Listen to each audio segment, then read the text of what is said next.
first topic today is the WWE. Cena is out 7 to 12 months with a pec injury. Do you think this is the end of his career? I don't think it's the end of his career. I think his career is going to stall a little bit. Usually, if you look at Austin, when he went out for his neck injury, he was out for a while. He came back. He wasn't the way he was back then. The popularity kind of sank, and the rap became bigger. And when the rap became bigger, I just believe that just overcame. Austin just wasn't the way he was. And if somebody steps up and, you know, basically becomes more popular than Cena, then that could jeopardize Cena. But I think Cena's going to be the man for right now. But the man at this moment is Randy Orton, the new WWE champion. What do you think of him?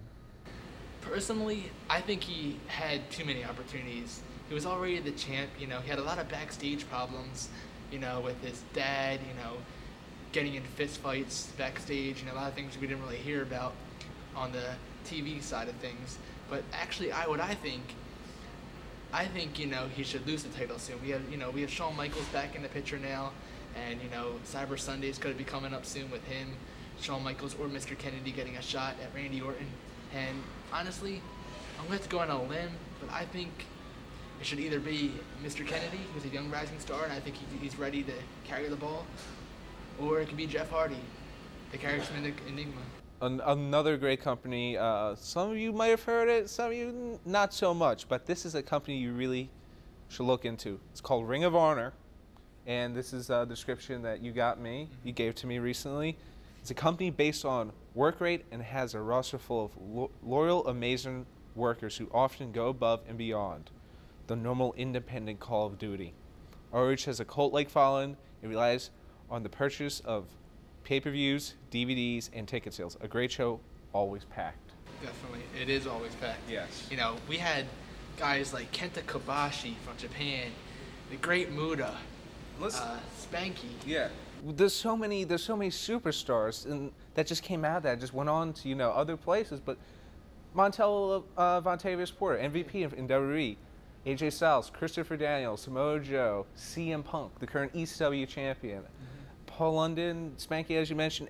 There's so many, you know. I look down the list and there's just so many alumni from there, and there's so many great wrestlers still there. There is.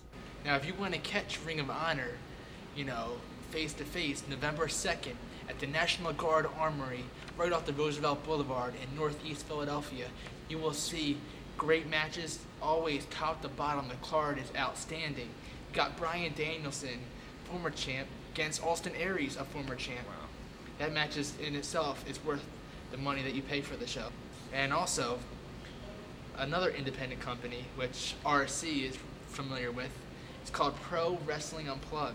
October 27th, Dark Night it's going to be called. Scheduled to appear is going to be Greg the Hammer Valentine, Brutus the Barber Beefcake, Gangrel, the legendary diva Sunny. Wow, wow. you have, the list will go on and on. Todd Gordon, the former ECW owner. But you'll also have Commissioner Idol, which RC is a part of. RC. I'm in the top 10 right now. They're going to narrow it down to top 5. I had a privilege last show to talk in the ring, have a 30-second promo with DDP, wow. Diamond Dallas Page interviewing me. How was it like? Like, personally, how was it like being in the ring with DDP? It was a roller coaster, man. Like, you know, the first 3 people that went got booed out of the building, which kind of made me feel a little better because, you know, I was like, what's the worst that can happen? You know, yeah. I leave with my head down. Still, I'm in the ring right now. You know, I'm living my dream. Got the mic, did a 30-second speech, and I hit it. I didn't get booed, and, you know, I got more respect now for the wrestlers in the ring that dedicate their lives, you know, and put their bodies on the line day in and day out for us fans. Completely damaged! Thank you, RC. Nothing like seeing a video not involving Peter Herman or my ex-wife's adventures with the pool boy. Hi-oh. Really. I don't know why that's even funny. Well, I guess the funny part is the pool boy getting grounded by his mother, and my ex-wife is now in jail. And now on to other news. The United States has offered $200,000 to catch the 12 Taliban and Al-Qaeda leaders. Afghanistan is seeing many posters and billboards with the names and faces of those Taliban.